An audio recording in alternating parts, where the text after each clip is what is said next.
Hello everyone, आज हम इस वीडियो में पढ़ने वाले हैं क्लास 11 की जो आपकी बायोलॉजी बुक से chapter number 10 cell cycle cell division की हम समरी डिस्कस करेंगे। प्रीवियस वीडियोस तक हमने इस चैप्टर को लाइन बाय लाइन हमने अच्छी तरह से इसको कंप्लीट कर लिया था। अगर आपको इस चैप्टर से रिलेटेड कोई वीडियोस देखनी या फिर वो कोई चैप्टर से रिलेटेड जो मैंने बनाए हुए हैं चैप्टर 1 से 6 तक 16 और 8 की बनाई हुई है यार, इस ये चैप्टर हो गया तो जो देखनी है तो आप मेरे चैनल में जाकर देख सकते हैं, प्ले बनी हुई है। तो चलिए यार स्टार्ट करते हैं समरी को। तो हमने इस चैप्टर को अच्छी तरह से पढ़ा था, क्या क्या पढ़ा था एक बार मैं रिकैप्चुलेट आपको करा देता हूँ। सबसे पहले हम चैप्टर जब हमने स्टार्ट किया हमने देखा सेल साइकिल क्या होता है, जो भी सारे इवेंट्स होते हैं, क्या क्या इवेंट्स होते हैं जो हमारे सेल साइकिल के जो सेल डिवीजन के दौरान सेल डिवाइड करने के लिए जो भी इवेंट्स होते हैं सारे, जैसे कि सेल को डुप्लीकेट करना, जीनोम को डुप्लीकेट करना मतलब डीएनए को, और सिंथेसाइज करना सारी चीज़ें, प्रोटीन का सिंथेसिस करना और भी काफ़ी सारी चीज़ें सिंथेसाइज करना, यही क्या कह जाते हैं ये जो इवेंट्स होते हैं इसके दौरान सेल डिवीजन के दौरान, इन्हें हम क्या कहेंगे, सेल साइकिल कहेंगे। पूरा साइकिल चल रहा है। और उसके बाद हमने पढ़ा था इंटरफेस पढ़ा था और एम फेज। इंटरफेस में हमने पढ़ा था G1S और G2 फेज। G1 फेज में क्या हो रहा था, प्रोटीन सिंथेसिस हो गया, RNA synthesis, cell organelle duplicate करेंगी एक्सेप्ट माइटोकॉन्ड्रियल क्लोरोप्लास्ट, मैंने आपको बताया था। फिर उसके बाद एस फेज में हमने डीएनए एप्लीकेशन किया था, सेंट्रियोल का डुप्लीकेशन और हिस्टोन्स भी यहाँ पे डबल हुए थे। और उसके बाद हमने G2 फेज पढ़ा था। G2 फेज में क्या था, प्रोटीन सिंथेसिस, जो कि किसके लिए जरूरत है, यहाँ पे स्पिंडल फाइबर को बनाने के लिए जो है जरूरत होती है, जो कि G2 फेज में प्रोटीन का बनता है। यहाँ पे माइटोकॉन्ड्रियल क्लोरोप्लास्ट भी डुप्लीकेट होंगे। ये सारी चीज़ें पढ़ी थी। फिर उसके बाद हमने क्या पढ़ा था, उसके बाद हमने जो है G0 फेज पढ़ा था, क्यूसेंट स्टेज हो गया, जिसमें जो है सेल जो है इनएक्टिव हो जाता है, मेटाबॉलिकली एक्टिव रहता है बट जो है वो छोड़ देता है, जब उसकी जरूरत होती है बॉडी को, जब नीड होती है वो डिवाइड कर लेता है। फिर हमने फेजेस स्टार्ट की थी, प्रो फेज में कंडेंसेशन हुआ। फिर उसके बाद मेटा फेज में जो है वो सेंटर पे लाइन हो गए, स्पिंडल फाइबर अटैच हो गए। एना फेज में जो है स्प्लिट हो गए बीच में से। और टीलो फेज में क्या हुआ, जो है वापस से जो प्रो फेज का अपोजिट है ये, वापस से डिकंडेंस हो गया, क्रोमोसोम जो है यहाँ पे दोबारा से डिकंडेंस हो गया। न्यूक्लियोलस गोल्गी कॉम्प्लेक्स सारे जो गायब हुए थे प्रोफेज में वो सारे वापस आ गए।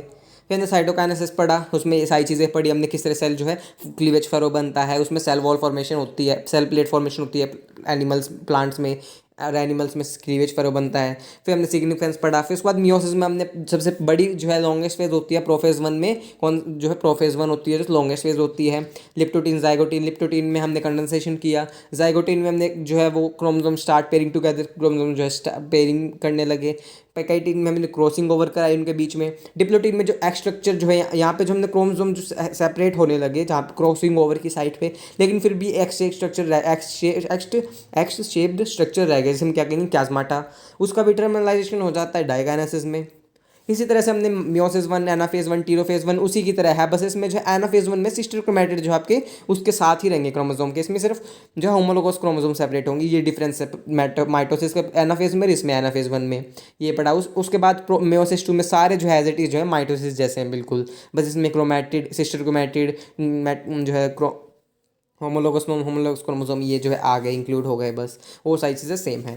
तो हमने इस तरह से जो है पढ़ी, मैंने आपको क्विक रिकैप दे दिया। फिर लास्ट में सिग्निफिकेंस पढ़ा मियोसिस का, ये वेरिएशन लाने के लिए इंपॉर्टेंट होता है ये सारी चीज़ें।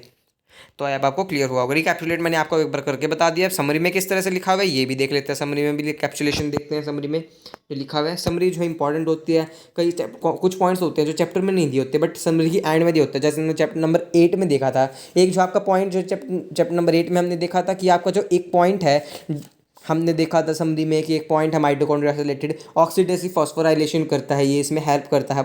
हालांकि आप आगे पढ़ेंगे प्लांट फिजियोलॉजी, बट ये पूरी एनसीईआरटी में चैप्टर में इसमें कहीं नहीं था माइटोकॉन्ड्रिया से रिलेटेड ऑक्सीडेसिव फॉस्फोराइलेशन। तो इसी तरह से इंपॉर्टेंट होती है समरी भी, तो ये भी हमें पढ़नी चाहिए। तो मैं एक चैप्टर के एंड पर कराता हूँ, चलिए स्टार्ट करते हैं। According to cell theory, cell arises from pre existing cells. Cell जो कहाँ से प्री एग्जिस्टिंग सेल्स से जो अराइज होते हैं, रिडोल वर्चुअल में स्टेटमेंट दी थी, ओमनी सेलुला ई सेलुला। The process by which this occurs is called cell division. जिस प्रोसेस से सेल डिवाइड करता है इसे हम क्या कहेंगे, सेल डिवीजन कहेंगे। जहाँ जब ये अराइज होता है, डिवाइड करता है, उसको हम सेल डिवीजन कहेंगे।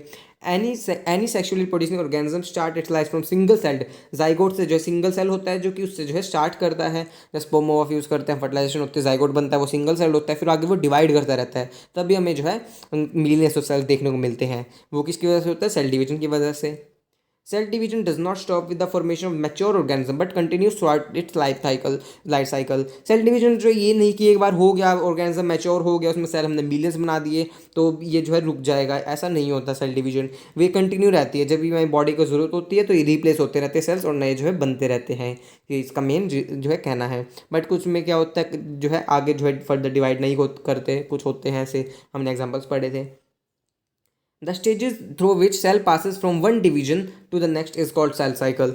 वो स्टेजेस जो सेल जो है एक डिवीजन से दूसरे डिवीजन में जाने के लिए जो है जो भी सारे जो है सेल जो स्टेजेस जो है करता है, जिस स्टेजेस से जाता है एक सेल से जो है दूसरे जो है सेल डिवीजन में जाने के लिए, उन्हीं को क्या कहेंगे, सेल साइकिल कहेंगे। उसी को मैंने आपको बताया था थोड़ी देर पहले। Cell cycle is divided to phases, दो फेजेज में डिवाइड किया गया है। Interphase a period for preparation of cell cell division. Interphase में क्या, इंटरफेस और एक एम फेज। इंटरफेस में क्या होगा, प्रिपरेशन होगी सारी सेल डिवीजन के लिए 23 आवर्स अप्रॉक्सीमेट, मैंने आपको बताया था, मोर देन 95% हिस्सा यही होता है। और 1 घंटे में सेल डिवाइड हो जाता है। मेन जो है मैंने आपको एग्जांपल देके भी समझाया था। माइटोसिस, माइटोसिस एम फेज होता है। The actual period of cell division, actual period जो है सेल डिवीजन का, यहीं पे जो है मेन जो है सेल डिवाइड करता है इसके बाद ही।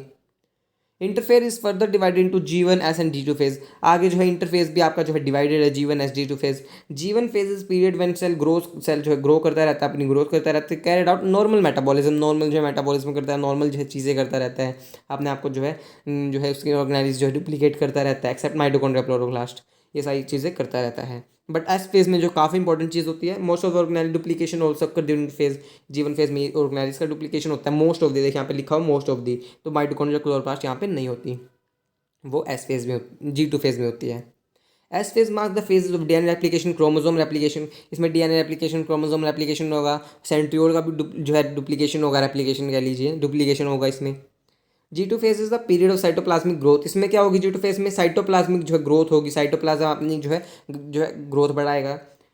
माइटोसिस इज ऑल्सो, उसके बाद हम अब इंटरफेस देख लिया, माइटोसिस के बारे में देखते हैं, एम फेज के बारे में।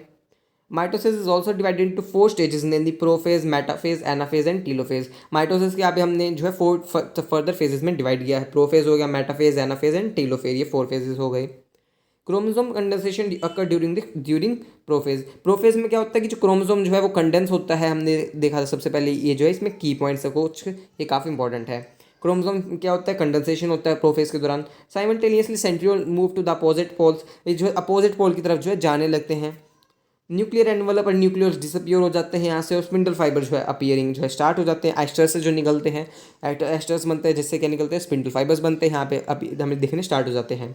अब प्रोफेज के बाद मेटाफेज की बात करें तो marked by the alignment of chromosome the equatorial plate. ऐसे सेंटर में जो है सारे क्रोमोसोम इस तरह से जो है सारे क्रोमोसोम जो है आ जाते हैं सेंटर में, इस तरह से मेटाफेजिक जो है प्लेट बना देते हैं, सारे क्रोमोसोम आ जाते हैं। ड्यूरिंग एनाफेज, प्रोफेज मेटाफेज देख लिया। अब एनाफेज के दौरान क्या होगा, सेंट्रोमियर डिवाइड, सेंट्रोमियर जो है डिवाइड करेगा, and chromatid start moving towards the opposite of two poles, दूसरे पोल की तरफ जो है जाने लगेंगे, इस तरह से इन पे जो है, इस तरह से यहाँ पे जो दूसरे पोल की तरफ जाने लगेंगे, यहाँ पे क्या लग जाएंगे, इनके स्पिंडल फाइबर्स लग जाएंगे, जो कि खींचेंगे, छोटे होते जाएंगे, नहीं फाड़ देंगे फिर बीच से। ये हमने देख लिया प्रोफेज, मेटाफेज, एनाफेज हो गया। अब लास्ट कौन सा आता है, टीलोफेज। मैंने आपको बताया था अपोजिट ऑफ द प्रोफेज होता है। Once the chromatid reach the two poles, जब क्रोमेटिड जो है दोनों पोल्स की तरफ पहुंच जाता है, chromosome elongation start, nucleolus and nuclear membrane फिर दोबारा से आ जाते हैं, और इस स्टेज को हम क्या कहेंगे, टीलोफेज कहेंगे। लास्ट स्टेज होती है माइटोसिस की। Nuclear division is then followed by cytoplasmic division. उसके बाद क्या होता है, साइटोकाइनेसिस होता है, साइटोप्लाज्म की डिवीजन होती है। प्लांट और एनिमल में हमने अलग अलग मैकेनिज्म पढ़ा था, तो आप डिटेल में पढ़ना चाहते हैं तो आप मेरे चैनल में जाके लेक्चर को लगा सकते हैं। Mitosis 10 is the equational division, इसलिए हम इसको क्या कहते हैं, इक्वेशनल डिवीजन जो है कहते हैं, in which chromosome number of the parent is conversed with the daughter cell. मतलब क्या है, इसके 2n से हमें जो है मेनली जो है 2n ही देखने को मिलते हैं। जो आपके 46 क्रोमोसोम्स है उससे हमें जो है 46 क्रोमोसोम्स ही देखने को जो है मिलते हैं। इसमें जो है इक्वेशनल डिवीजन मतलब जितने थे उतने ही मिलेंगे। रिडक्शनल डिवीजन मियोसिस को क्यों कहते हैं, उसमें जो है हाफ हो जाएंगे number. In contrast to mitosis, meiosis occurs during in the diploid cells which are destined to the form gametes। ये कब होती है meiosis, कितने होते हैं, जब gametes बनते हैं हमारे जो है स्पर्म ओवा बनते हैं, उसमें जो है ये meiosis जो है होती है आपकी होती है। It is called the reduction division since it reduces the number of chromosome by half while making the gametes. अब देखिए जैसे कि ये मैंने आपको इसलिए बताया था इंपॉर्टेंट, वैसे तो आपको चैप्टर पढ़ाते वक्त पता ही चल जाता है कि ये रिडक्शन डिवीजन है, बता देते हैं सब तो, लेकिन ये देखिए पूरे चैप्टर में कहीं भी नहीं लिखा हुआ है इसे हम रिडक्शनल डिवीजन कहते हैं, क्यों कहते हैं पूरे चैप्टर में, बट ये समरी में लिखा हुआ है तो इसलिए कहा था मैंने इंपॉर्टेंट होती है समरी। हालांकि आपको पता होता है बट फिर भी समरी जो है इंपॉर्टेंट होती है। रिडक्शन डिवीजन क्यों कहेंगे, since it reduces the chromosome number by half while making the gametes. ये जो क्रोमोसोम नंबर को जो है हाफ कर देता है, 23 कर देता है, 46 से क्या कर देता है 23 कर देता है। पहले 2n होता है फिर क्या कर देता है n कर देता है। किस तरह से करता है हमने देखा था ये। In sexual reproduction when two gamete fuse the chromosome number is restore to the value in the parent. अब इसका मतलब क्या हो गया कि हमने यहाँ पे जो है 2n से जो है n बना लिया हमने मियोसिस में। फिर उसके बाद जो जो मेल है जो फीमेल है, यहाँ पे जो यहाँ के 23 हो गए, ये मेल हो गया, और यहाँ पे 23 हो गए मेल के और फीमेल का। स्पर्म ओवा, ये स्पर्म हो गया, ये ओवा हो गया, दोनों में 23 हो गए, 23 होंगे। कैसे होंगे? जो है ये मियोसिस होंगे इनमें। फिर ये क्या करेंगे, 46 दोबारा से बना लेंगे, फिर से जो है 2n बन जाएगा, तो रीस्टोर हो गया हमारा नंबर वापस से। 46 भी जो है सब में होते हैं, दोबारा से 46 बन गए। तो इस लाइन में जो है ये लिखा हुआ है। Meiosis is divided into 2 phases. आगे मियोसिस को भी 2 फेजेस में डिवाइड किया गया है, meiosis 1 and meiosis 2। In the first meiotic division the homologous chromosomes pair to form bivalent. First पहले क्या होगा कि जो आपकी फर्स्ट म्योटिक डिवीजन होती है उसमें क्या होता है, इसमें क्या होता है आपकी जो इसमें क्या होता है, जो होमोलोगस क्रोमोसोम है वो स्टार्ट पेयरिंग टुगेदर, वो क्या बना लेंगे, बाइवेलेंट बना लेंगे। इस तरह से बाइवेलेंट बना लेंगे, इस तरह से ये 2 क्रोमोसोम है इन्हें बाइवेलेंट कहेंगे। और ये क्या हो गया इनके ये जो है आपके टेट्राड हो गया, ये पूरा क्या हो गया, टेट्राड हो गया, जो है बाइवेलेंट बनाएंगे। अंडर को क्रॉसिंग ओवर होगी। क्रॉसिंग ओवर कौन से वाले में होती है, मैंने आपको बताया था थोड़ी देर पहले, वो होती है आपकी पैकाइटीन में। कौन से में होती है, पैकाइटीन में आपकी, जो इस वाले में जो है स्टेज में होगी crossing over. Meiosis 1 has a long, देखिए यहाँ पे लिखा हुआ है लॉन्गेस्ट फेज होता है, ये प्रोफेज होता है, which is divided into further 5 phases में डिवाइड किया गया है। These are leptotene, zygotene, pachytene, diplotene, diakinesis. तो इसमें सारी चीज़ें जो है होती हैं, ये मैंने आपको बताया। डिप्लोटीन में कंडेंसेशन होता है जेनेटिक मटीरियल का, जाइगोटीन में they start pairing together, pachytene में जो है क्रॉसिंग ओवर होती है आपकी, डिप्लोटीन में जो अलग अलग होते हैं क्रॉसिंग ओवर, जहाँ पे होती है अलग हो जाते हैं वो। जो साइनेप्टोनिमल कॉम्प्लेक्स है आपका वो जो है अलग होना स्टार्ट हो जाता है, डिसोल्यूशन हो जाता है उसका, लेकिन फिर भी वो एक्स स्ट्रक्चर एक तरह से इस तरह से जो है रह जाता है। देखिए यहाँ पे इस तरह से एक्स स्ट्रक्चर ये रह जाता है, इस तरह से ये वाला स्ट्रक्चर क्याजमाटा कहेंगे। ये इसका टर्मिनलाइजेशन हो जाएगा डाइकाइनेसिस में, इस तरह से मैंने आपको बताया था सारी चीज़ें होंगी। During the metaphase 1 bivalent arrange on the equatorial plate. Metaphase 1 में क्या होगा, इक्वेटोरियल जो है प्लेट पे चले जाएंगे, सेंटर में चले जाएंगे, और इक्वेटोरियल इस तरह से जो है प्लेट बना लेंगे। उसी तरह है बिल्कुल ये, जैसे हमने जो है किस में पढ़ा था, माइटोसिस में पढ़ा था। अब ज़्यादातर जो है ज़्यादा क्या है, सारी चीज़ें जो है सेम है, बस माइन्यूट सा डिफरेंस छोड़ के। और ये वाले बस थोड़ा सा अलग था, इसमें प्रोफेज जो है अलग था माइटोसिस से। This is followed by the anaphase 1 आएगा फिर, in which homologous chromosome move to opposite pole की तरफ जाने लगेंगे with they both their chromatid, दोनों क्रोमेटिड के साथ। ये डिफरेंस आ गया इसमें एनाफेज 1 में और एनाफेज में, उसमें क्रोमेटिड ही सेपरेट हो गए थे, बट इसमें क्रोमेटिड जो है सेपरेट नहीं हुए, जिसकी वजह से जो है मेन जो है पॉइंट है, जिसकी वजह से ये मैं यहाँ पे जो है 23 क्रोमोसोम देखने को मिलते हैं, 2n से n बनते हैं। Each pole receives half the number of chromosome parent cell. हर एक जो है हाफ क्रोमोसोम नंबर जो है हर एक पेरेंट सेल को जो है मिलता है। टीलोफेज में क्या होगा, न्यूक्लियर मेम्ब्रेन न्यूक्लियोलस वापस से डिसअपियर हो जाएंगे। म्योसिस 2 बिल्कुल उसी तरह है, जो है सिमिलर है बिल्कुल माइटोसिस की तरह। हमने सारे इवेंट्स पढ़े थे वही, जैसे प्रोफेज, मेटाफेज, एनाफेज, टीलोफेज हमने पढ़े थे माइटोसिस में, वैसे ही प्रोफेज 2, मेटाफेज, एनाफेज, टीलोफेज 2 ये सारे जो सेम है उसी तरह बिल्कुल। ड्यूरिंग एनाफेज 2 के दौरान जो सिस्टर क्रोमैटिड जो है सेपरेट हो जाएंगे। दस at the end of meiosis 4 haploid cells form, जो 4 हैप्लॉइड सेल हमारे पास जो है मिल जाएंगे। इस सेल से हमने कितने बनाए, 4 बना लिए, इस तरह सारे 4 हमें सेल जो हैं मिल जाएंगे। तो अब आपको क्लियर हुआ होगा, चैप्टर हमने अच्छी तरह से पढ़ लिया है, हमने जो है समरी में भी अच्छी तरह से डिस्कस कर लिया है। नेक्स्ट वीडियो में आगे इसके क्वेश्चंस करेंगे, फिर हमारा चैप्टर हो जाएगा। सो अगर आपको वीडियो अच्छी लगी हो, वीडियो को लाइक कीजिएगा और चैनल को सब्सक्राइब कीजिएगा। तो थैंक यू, मिलते हैं नेक्स्ट वीडियो में।